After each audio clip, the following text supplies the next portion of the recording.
Warming up with the Formula One fans. In 2006, many millions of spectators watched the 18 races on 4 continents live, either at the racetrack itself or on television.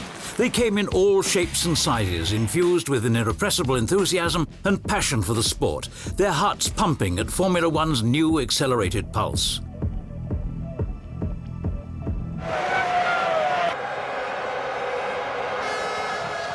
The curtain goes up on motor racing's supreme class, the show that sends the blood pressure soaring on 18 Sundays in the year.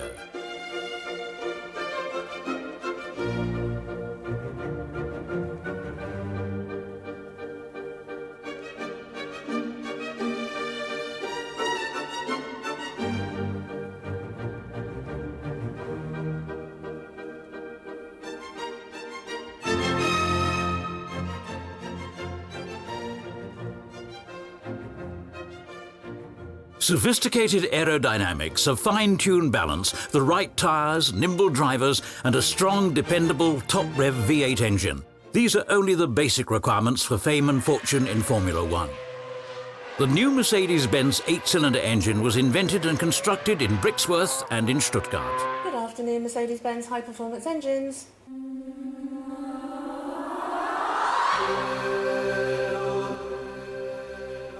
The most sweeping innovation of the 2006 Formula One season concerned the engines, which were scaled down from the existing 3-litre 10-cylinder models, producing over 940 horsepower, to the new 2.4-litre V8 engines. They may be smaller, more compact and nearly 200 horsepower weaker than the 10-cylinder engines, but the new Mercedes-Benz brainchild boasts the highest revs in the business. Only a year ago, nobody would have dreamt that 20,000 RPM was possible. Then, in the spring of 2006, the record tumbled. It was a huge challenge for the Mercedes-Benz engineers. With free days always scarce at the beginning of the year anyway, the new rules had them spinning on their heels so fast they set a new RPM benchmark while they were at it. Mercedes-Benz looks back on a long and proud tradition with 8-cylinder engines, not just in racing, but also in their factory-made cars. The sound of V8 music has varied over the engine's long history.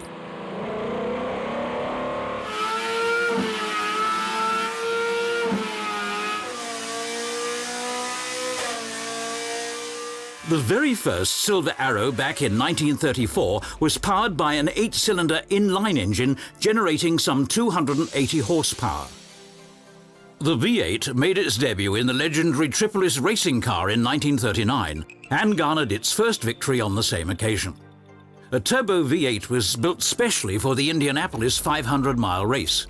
Its performance went without saying, way over 1,100 horsepower. In 2000, the V8 engine made its debut in the new DTM. With restricted airflow, it now turns out 500 horsepower, and it's used in typically economical Schwabian style. Each 2-car team has 3 engines at its disposal for all races and tests.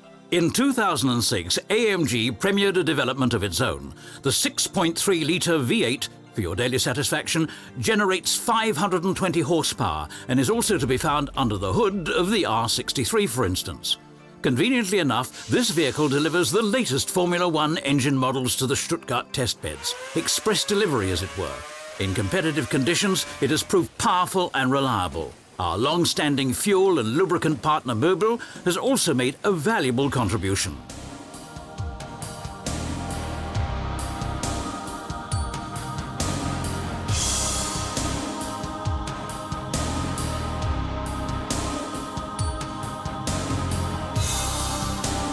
The current racing car, known in the business as the MP421, is dreamt up and built at the McLaren Technology Centre in Woking.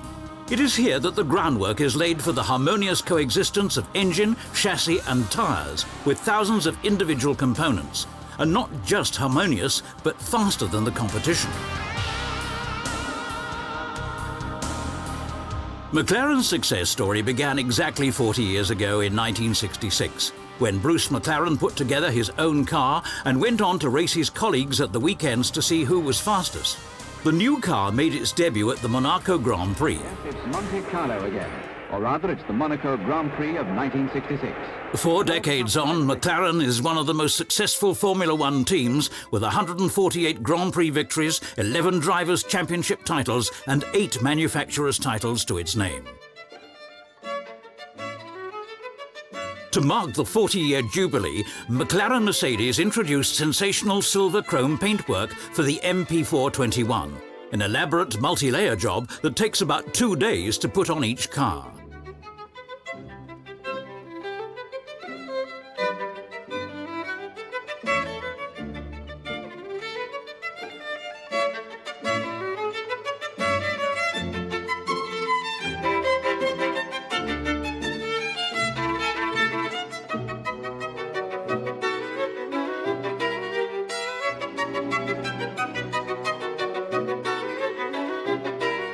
It's a great feeling to be the best looking, an even greater feeling to be the fastest.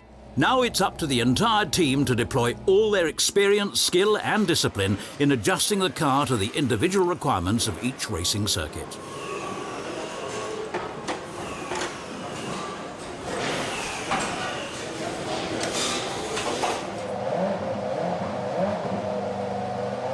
McLaren Mercedes started the 2006 season with 4 drivers. The regular race drivers are Kimi Räikkönen and Juan Pablo Montoya. The crucial job of test driving is shared out between Pedro de la Rosa and the 2005 DTM champion, Gary Paffett. The new 2006 Silver Arrow undergoes its baptism of fire. The year's Formula One racing kicks off in spectacular fashion, with tense wheel-to-wheel duels in Bahrain. It'll be a hard act to follow.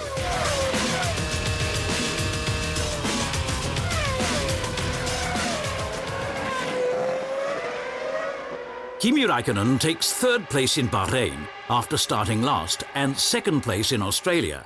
At the first European race in Imola, Juan Pablo Montoya comes in 3rd. Not bad for a start, but not good enough. Certainly not after 10 victories in the previous season's 18 races. There were also great scenes beside the circuit. In May, the new Mercedes Museum was inaugurated just outside the gates of the Untertürkheim works. A treasure trove of exhibits and an architectural jewel. It would be hard to imagine a worthier setting for a commemorative collection. It harbours the pride of a proud automobile brand.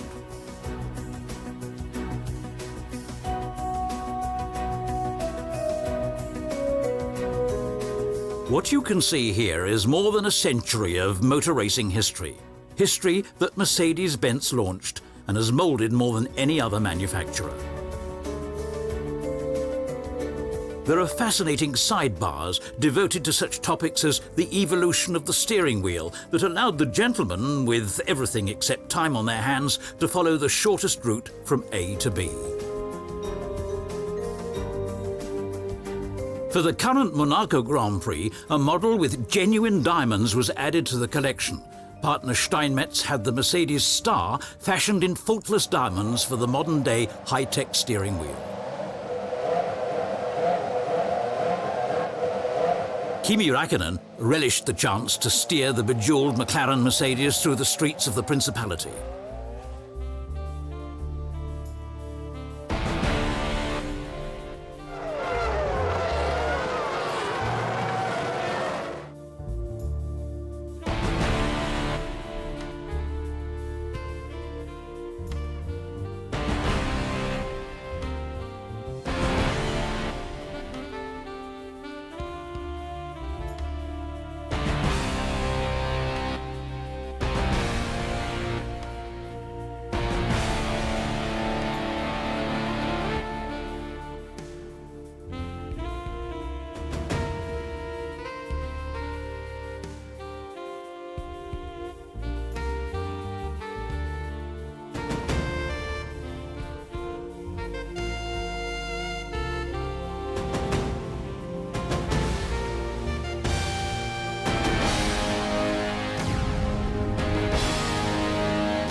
With his second Monaco victory almost within his grasp, Kimi had to abandon the race with his heat shield in flames.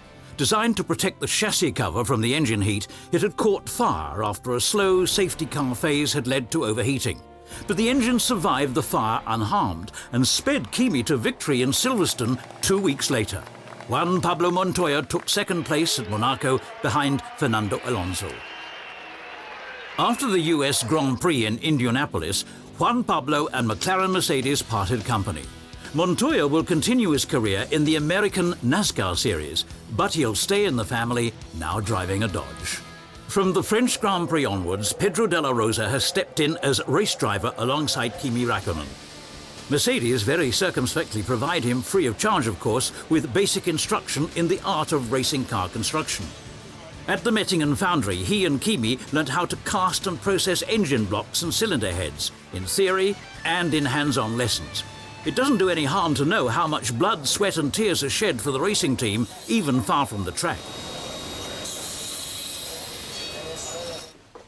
Visiting the boss before the home race is a tradition they're glad to foster.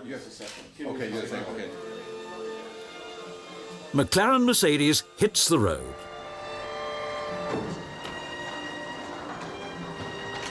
The logistics of a Formula One team are a complex affair.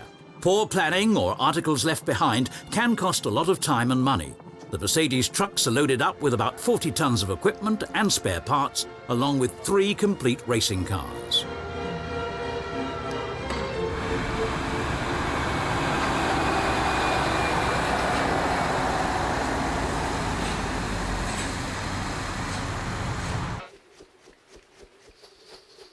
Summer is upon us with a vengeance. It's sweltering at Hockenheim.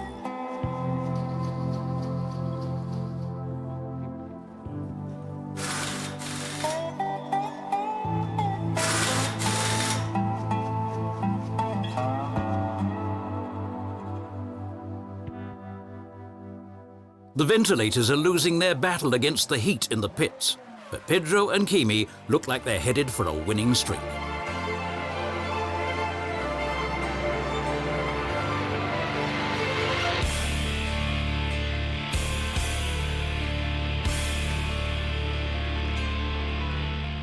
Before the home crowd in Hockenheim, Kimi Räikkönen secures pole position for his Silver Arrow.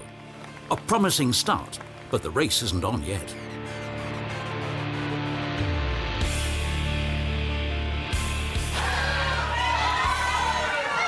Meanwhile, there's plenty going on in and around the Mercedes stand. As always, the programme focuses on the wishes of the fans, doing its job of bonding and paying due tribute to the visitors.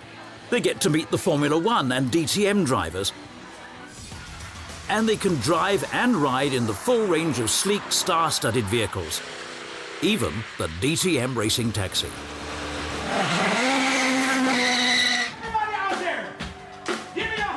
The same venue at Hockenheim also hosts festive evening events on the programme of the home Grand Prix.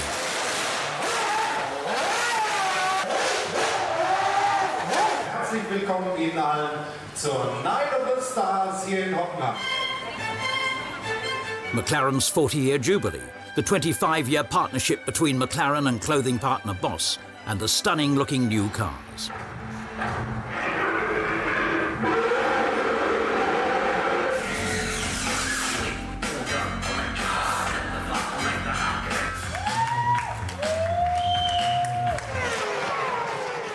Race day in Hockenheim.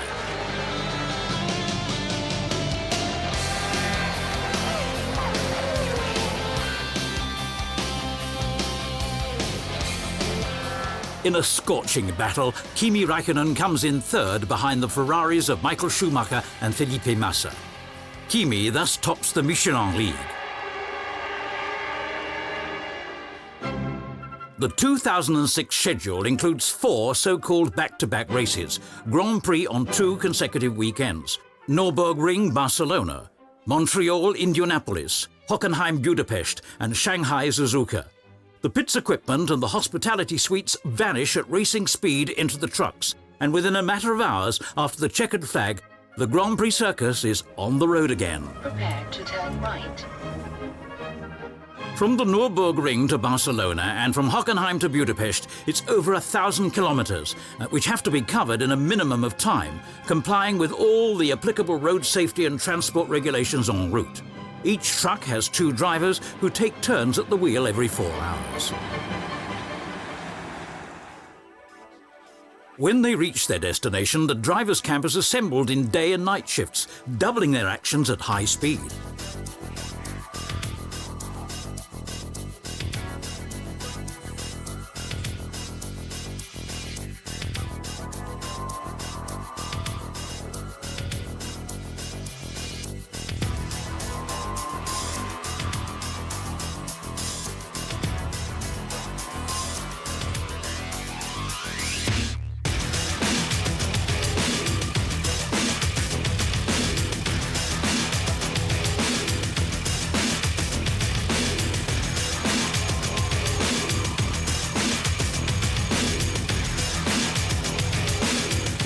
Just 2 days after arrival, that is by Thursday evening, it's all in working order again.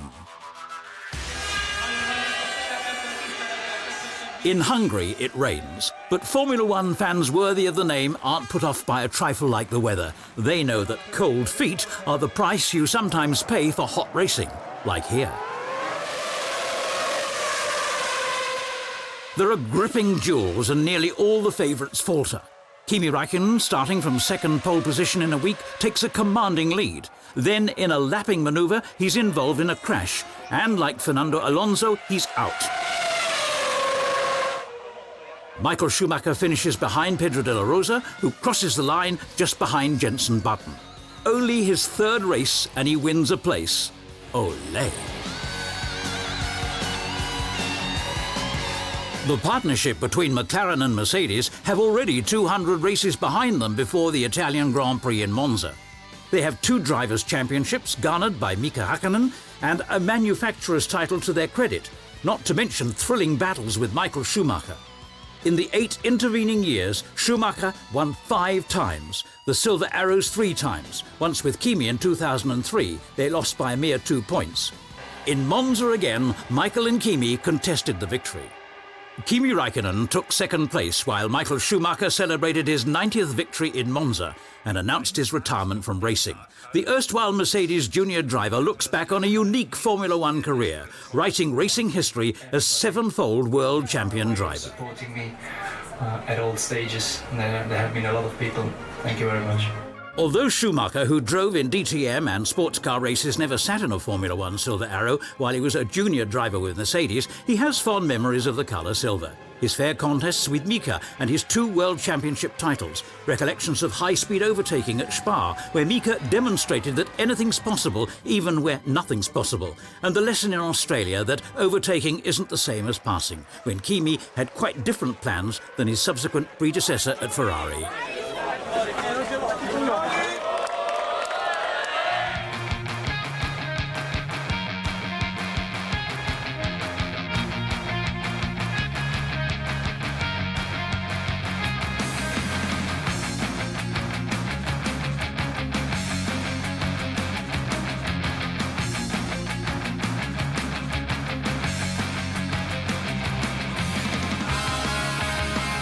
Kimi will soon be decked out in Ferrari red. We thank him for 5 years and 2 World Championship runner-up rankings. We didn't always have luck on our side during those years, but still Kimi got within 2 points of the championship title and last year won 7 of 18 Grand Prix events.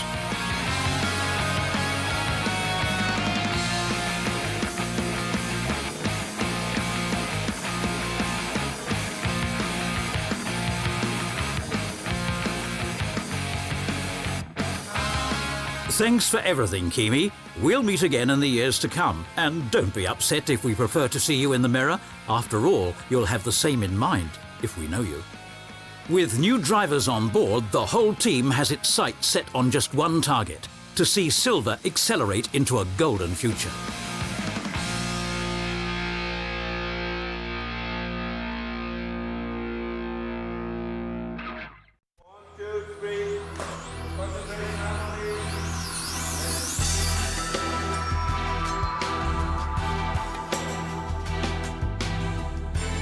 The presentation of the 2006 DTM before more than 120,000 spectators in Düsseldorf. On special occasions, Audi and Mercedes-Benz have been the ambassadors of a proud racing history wheeled out of the museum. Auto Union versus Mercedes. That was also the lineup in the 1930s.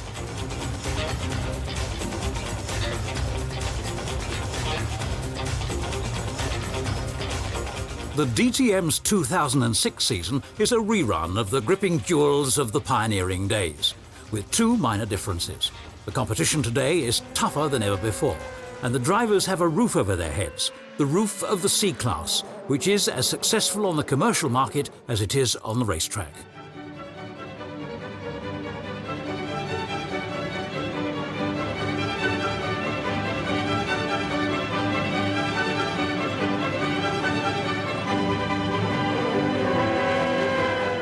When the cars jostle door handle to door handle for the pride of place, the heat of battle can get pretty hot. To instill somewhat better manners in the male drivers, two women have joined the DTM ranks for the first time in 10 years. Susie Stoddart from Scotland is driving for Mercedes-Benz. Bernina Ickx for Audi. The name certainly gives her away. She's the daughter of the great Jackie Ickx. The Mercedes 10-pack of 2006. Susie Stoddart drives with Mika Hakkinen, Finland's 2-time Formula One world champion driver. Bernd Schneider, 4-fold DTM champion from Saarland. Jamie Green from the UK. Bruno Spengler from Canada. One-time Formula One star Jean Alesi from France. Alexandros Margaritis from Greece. Stefan Mücker from Berlin. Matthias Lauda from Austria. And Daniel La Rosa from Germany. 3 generations of the successful racing version of the Mercedes-Benz C-Class provide the requisite means of getting from start to finish. 4 of them, the new 2006 models, were Schneider, Hakkinen, Green and Spengler. The 4 new cars and the 6 used cars from the previous years have lower base weights, which improves their chances. A good used Mercedes will generally still give another manufacturer's new cars a good run for their money. What still remains unchanged are the tried and tested V8 engines generating about 500 horsepower.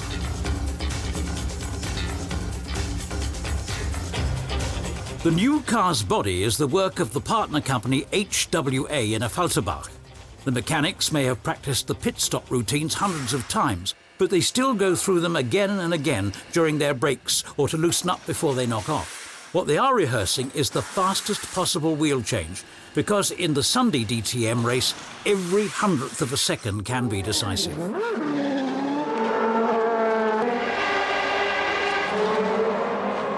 The 2006 DTM season openers were at Hockenheim and on the Lausitzring. Both races attracted pretty much capacity crowds, clear proof of the sport's large public following. They know exactly what's in store for them, action as gripping as it comes, and as a sport, it's never been more attractive.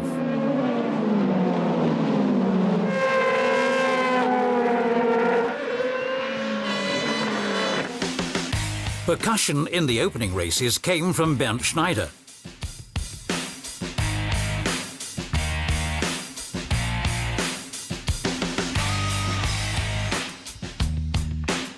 In I Have It All Under Control style, he notched up his 39th and 40th victories. Gradually, the realization started dawning among the other drivers that Schneider was setting out to repeat what he's done 4 times before.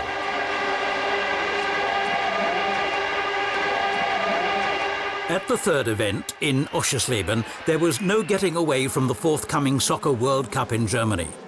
The Mercedes-Benz DTM team paid tribute to the event with all due fervour. All in all, the competition was getting tougher and more dramatic. This was especially true within the Mercedes camp itself, because DTM doesn't primarily match manufacturers against each other, but their drivers. They're all out to pick up points and places and ultimately to snatch the championship title. How close a race it is comes across in the pits, where the mechanics work to a 4-second rhythm. A customer would be delighted if his tyre dealer could manage 4 minutes. practice makes perfect as the lads in the DTM pits demonstrate time and again. The German soccer squad's victories were duly celebrated at the DTM event. It was only fitting that a soccer ball should enter the fray, as Alexandros Margaritis' car demonstrated.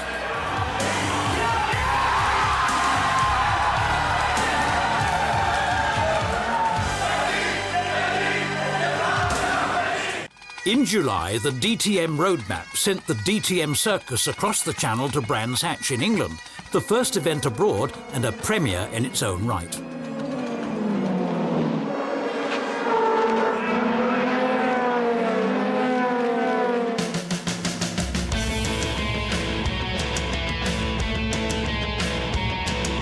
The DTM has long since made a name for itself far and wide, including the homeland of motor racing. It can happen that on a weekend without a Grand Prix, more than half the Formula One drivers will follow a DTM event on TV. The small racetrack at Brands Hatch, south of London, is a real challenge for the drivers and ensures thrills galore before a capacity crowd. The 1996 Formula One World Champion driver Damon Hill waves the flag as Matthias Ekstrom finishes ahead of Jamie Green and Bernd Schneider. In the rankings, Bernd now edged ahead of Tom Christensen, who retired. Brands Hatch is also a family outing of a special kind. Mercedes-Benz has invited the Formula One teams of McLaren and Mercedes high-performance engines and their families to attend the DTM event. Incidentally, the family silver has been on show in the newly opened Mercedes Museum in Stuttgart Untertürkheim since May. The DTM drivers are enthralled by the fascination of the historic exhibits when they pay their courtesy call.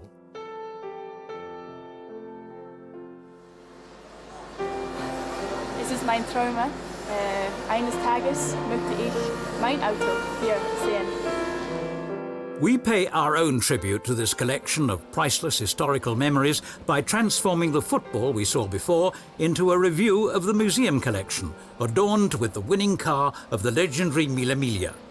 Once again, it's Alexandros Margaritis, our Greek from Cologne, who has the honour of presenting the subject at racing speed. One of several DTM attractions for discerning fans. The spectacular AMG limousines have drifted their way straight into the spectators' hearts. This is just one entertaining way of enjoying the DTM on the fringe of the races themselves. Face-to-face encounters with the drivers have long been part and parcel of a memorable DTM weekend.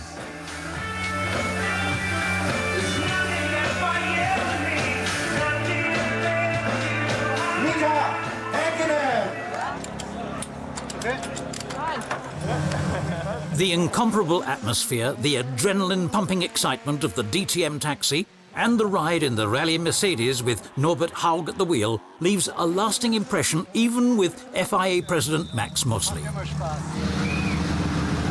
Very impressive. Wirklich ganz, ganz toll. Als bremst hat, ich dachte, ich klebe vorne an der Scheibe. That was amazing. You haven't got words, have you? The DTM Entertainment's programme is so extensive and so diverse that it occasionally overlaps with the hard realities of the sport. While the public pours through the pits, some of the drivers have slipped into a different world.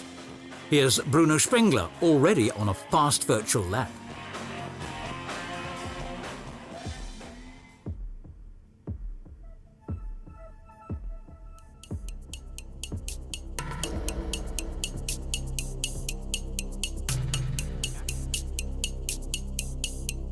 The qualifying phase has begun to cast its spell.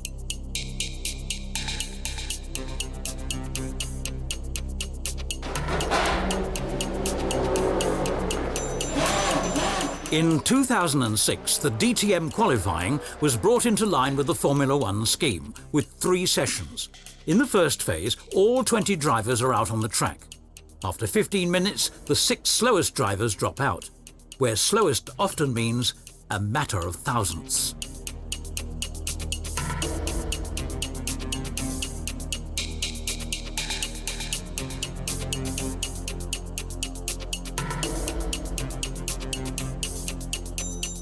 The brake is too short for more than minor adjustments and strategic instructions.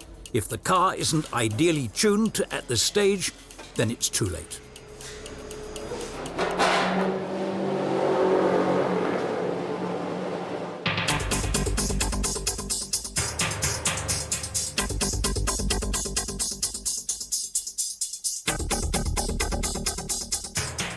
Part 2 of the qualifying procedure. Acrobatic skills at their finest, with the weather as an incalculable element. Again, the 6 slowest cars drop out. Slowest now meaning not among the very fastest.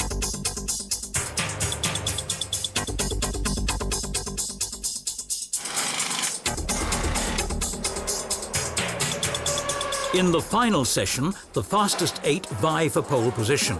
Even the slightest error can make the difference between hero and zero, between the front row or the fourth.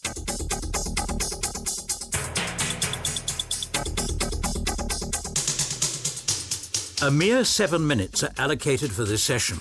At some racetracks, this is not enough to change tyres in the pits and make good the vital fractions of a second in the closing special lap.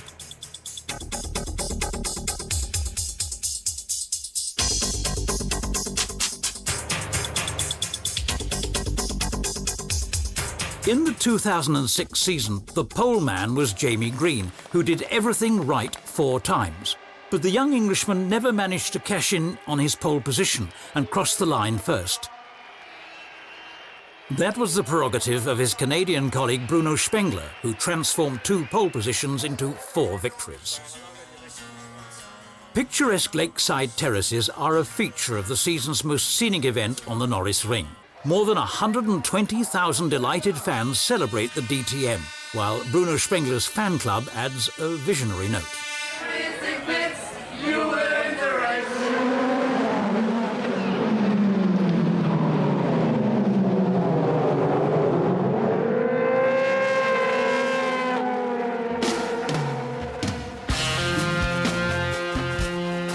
Once again, the Norris Ring is the setting for a race as sizzling as the temperatures. The 20 DTM drivers hurl themselves into the fray on the 70 and more laps, with the infighting faster, closer and more breathtaking than anywhere else.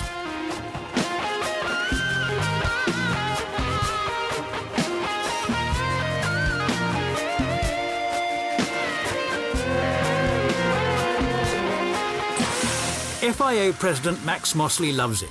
He feels the Formula One could learn a thing or two here.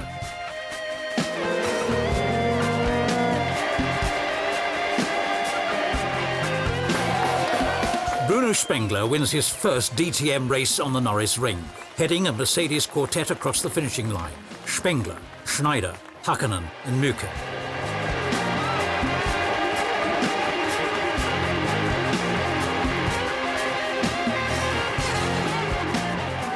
The Nürburgring is also virtually sold out weeks ahead. That means the best part of 60,000 fans. Unusually for August, typical Eifel weather prevails. The crowd's enthusiasm is catching, and Bruno Spengler, the newly crowned victor, is the darling of the spectators. Heute geht's die Wurst.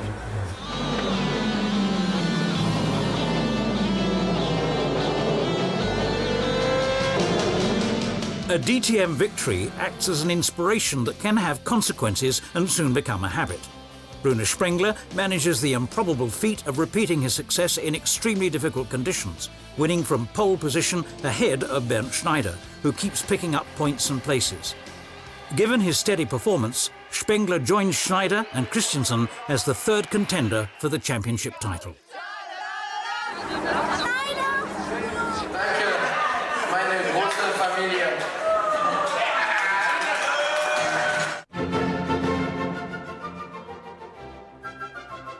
In the autumn, the DTM goes abroad again for 3 races. The first of them is on the Dunes track at Zandvoort, a classic fixture on the DTM schedule.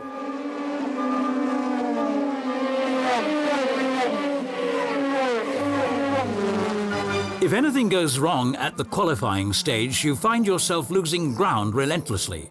This time, Bernd Schneider has to attack the pack from way back on the starting grid.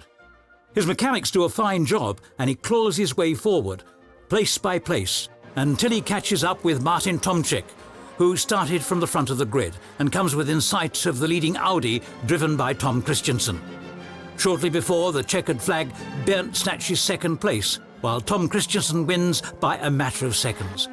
It's becoming a close contest again at the top of the championship rankings. In late September, the DTM makes his debut in Spain on the shortened Grand Prix course at Barcelona.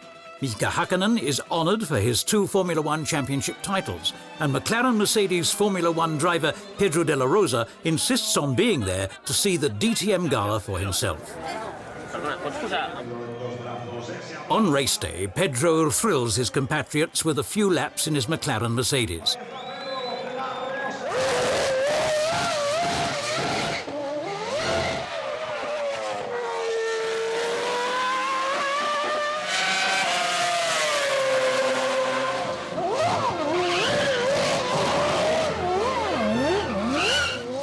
With an artistic display of donuts, Pedro hands over to the DTM. 35,000 spectators attend the DTM race on the Circuit de Catalunya, the most successful premiere of a new racing series in Spain. They get to see the motor racing at its very finest. The contest for the championship title is getting more intense with each race. All the contenders' nerves are frayed, and Bernd Schneider again starts from way back on the grid.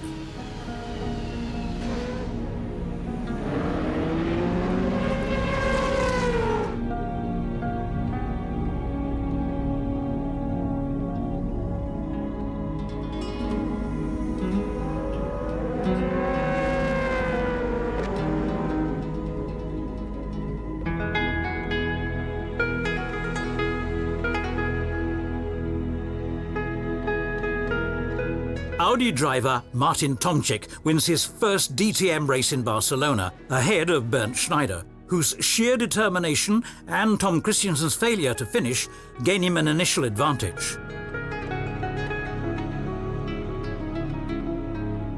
Bernd sends his team a thank you message.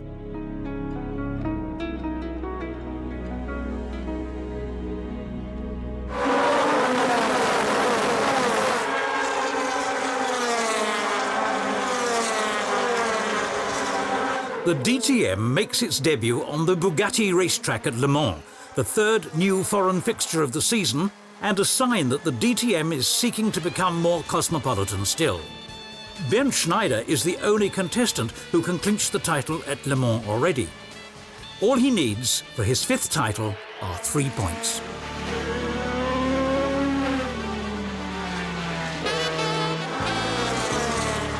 Bruno Spengler scores a start-to-finish victory, his 3rd DTM win. This time he finishes just ahead of Mika Hakkinen and Tom Christensen.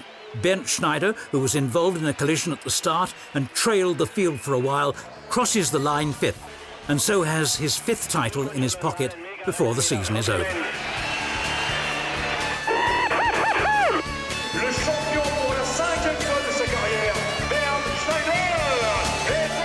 At the same time, HWA has victory in the team rankings all sewn up.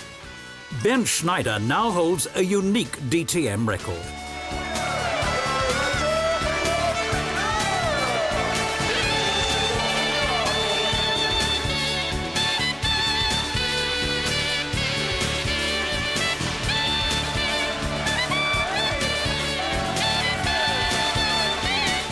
Back home on German soil, the curtain goes up on an exciting and extremely successful racing weekend with the now traditional Oktoberfest. The service team is highly talented and nothing if not international. Well done, but you should see them behind the wheel. Even though the championship title has already been won, the closing event of the season in Hockenheim proves a fitting festival of touring car racing. And the fans make it clear how much they love the DTM. The crowd, breaking the attendance record for a DTM racing weekend, tops 149,000 and ensures an unforgettable atmosphere in the Motordrome, especially around the Mercedes stand. Even our bosses would never miss an occasion like this.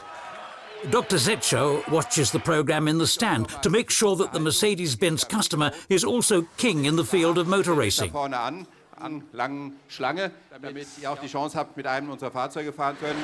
Und nochmal, in allererster Linie hoffe ich, dass der Spaß heute an der Spitze steht und wir alle hoffentlich bei besserem Wetter als vorhergesagt miteinander einen tollen Rennnachmittag erleben können. Vielen Dank. Dr. Weber casts a professional eye on the successful DTM racing technology. In Hockenheim, Jean Alessi ends his 5-year DTM career with Mercedes-Benz, during which he won the hearts of the fans. Many thanks, Jean, and à la bonne heure. The message of the 6,500 spectators on the Mercedes stand is of course directed at Bernd Schneider, now 5-fold DTM champion. But the runner-up spot is still up for grabs, and in a racing series as competitive as the DTM, that means thrills galore. The contestants are Bruno Sprengler in Mercedes C-Class and Tom Christensen in Audi.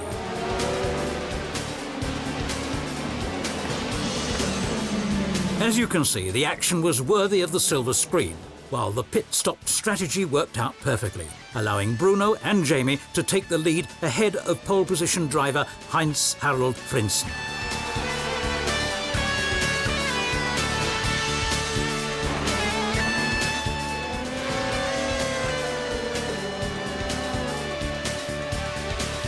And that was the order in which they crossed the line in the last race of the season. In their statistics for the year, Spengler and Green both have 4s. 4 pole positions for Jamie and 4 victories for Bruno. Top marks for Bruno Sprengler's racing record. The same mark for Green's performance in the qualifying sessions. Congratulations are showered on Bruno and Jamie. The future belongs to such likeable and talented young men as these. But this year there was plenty to learn from one of the greats of the sport. Bernd Schneider celebrated his 5th championship title.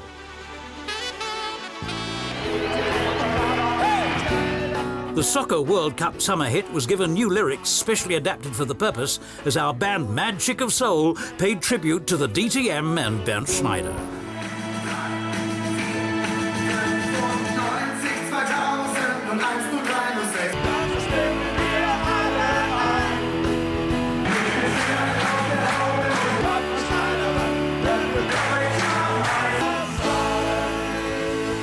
A great DTM year thus came to a close, but the sound continues and it's promising.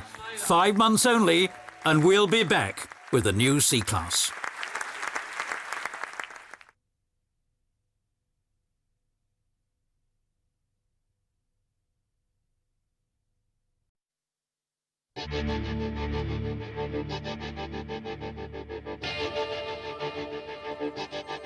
Curtain up for the Formula 3.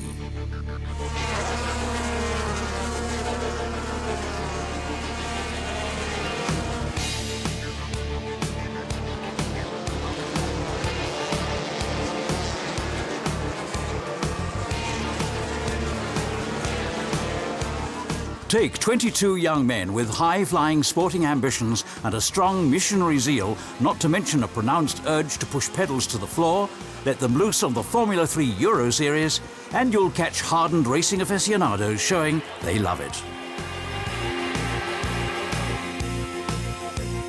Spare a thought, though, for those who are less taken by the whole spectacle.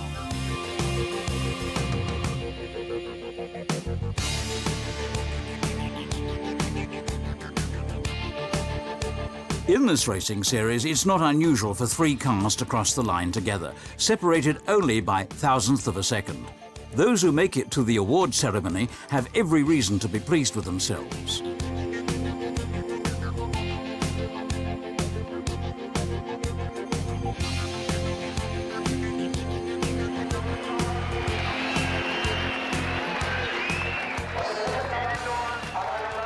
The Formula 3 is powered by the Mercedes-Benz C and E classes, the racing version of the 2-litre 4-cylinder engine further developed by the DTM partner HWA in a Falterbach turned out about 210 horsepower. It was this engine that created the champions in the previous 2 years. In 2004, Jamie Green took the title and went on to the DTM. In 2005, McLaren Mercedes Jr. Lewis Hamilton won the championship and is now set to join Formula 1. Success breeds success. In 2006, 18 out of 22 drivers in the Formula 3 Euro Series put their trust in Mercedes-Benz engines.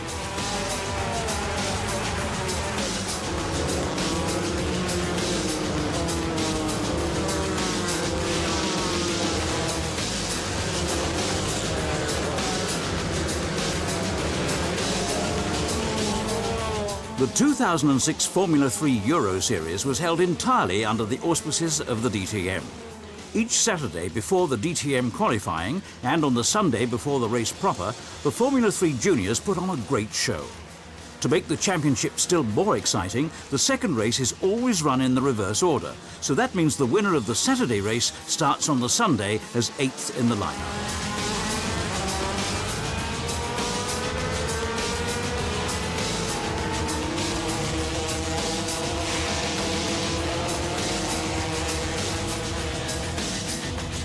There are lots of different faces when the prizes are presented. The season's first 6 races were won by 6 different drivers from 5 countries. But they did have one thing in common though, the Mercedes engine under the bonnet.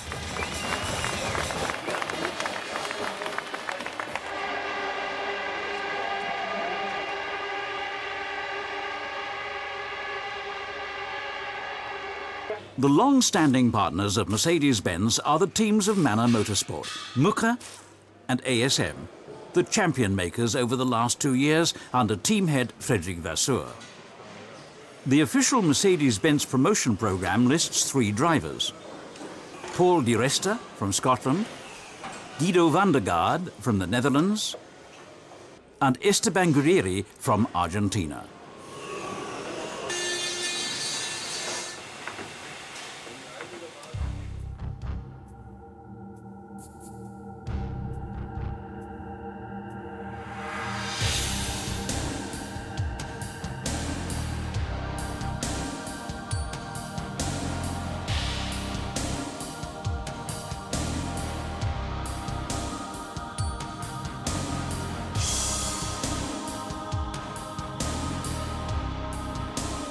There's precious little difference between the qualifying and the actual race in the Formula 3 Euro Series. The drivers always hunt in packs. They're always driving at their very limits, and lap after lap they test the extremes of the laws of physics.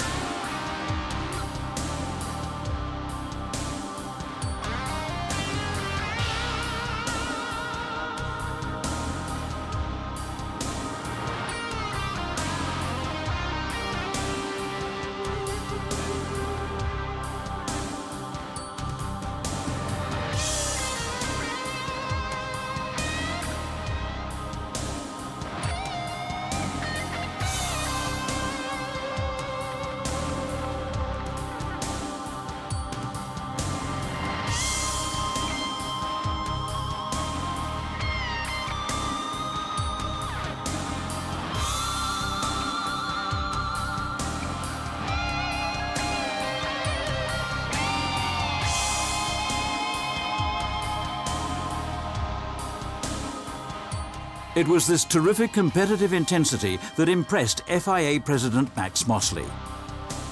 When he visited the Norris Ring, he even set a new precedent and presented the trophies in person.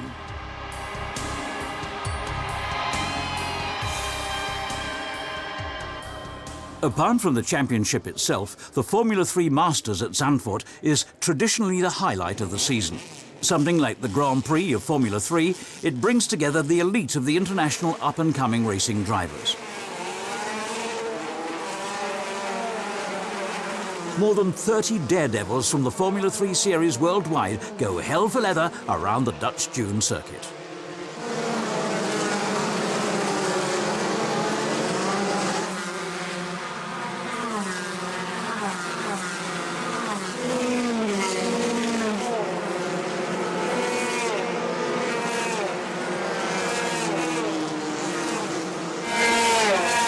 Paul Di Resta, who also leads the championship contest, wins the Masters from pole position, ahead of his teammate Guido van der Garde and Swiss driver Sebastian Buemi, all 3 in Dallara Mercedes.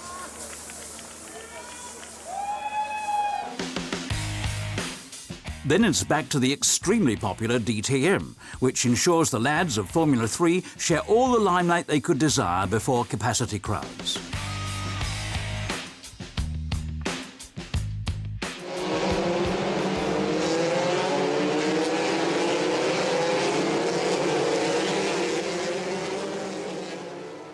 Before the 3 foreign races in Zandvoort, Barcelona and Le Mans, run sometimes in appalling conditions, the title contest had narrowed to a duel between Paul di Resta and Sebastian Vettel.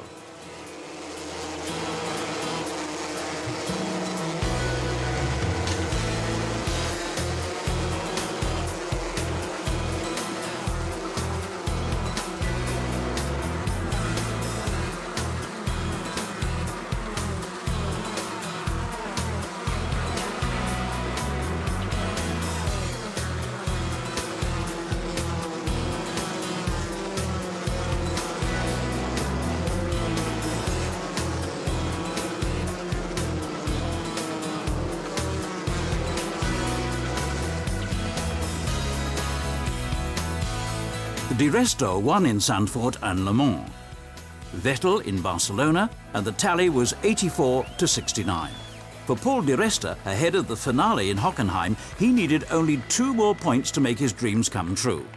2 American 1-2 victories lent cosmopolitan diversity to the trophy ceremonies. The Formula 3 contest entered its decisive phase. What the drivers need most now are clear heads and nerves of steel. The well-wishers are Di Resta Sr. and cousin Dario Franchitti, who drove in the DTM for Mercedes in the 1990s.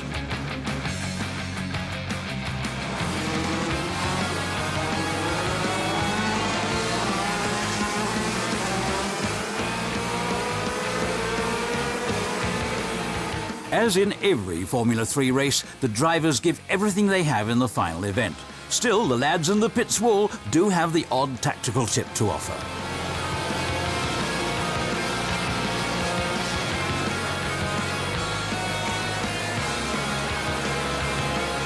The Formula 3 Euro Series 2006 saw 11 winners in 20 races. Paul di Resta notched up 5 victories and a further 4 places to garner the 2006 championship title. After Jamie Green and Lewis Hamilton, Paul is the 3rd Dallara Mercedes driver from the ASM team to win the championship. And that certainly calls for a celebration.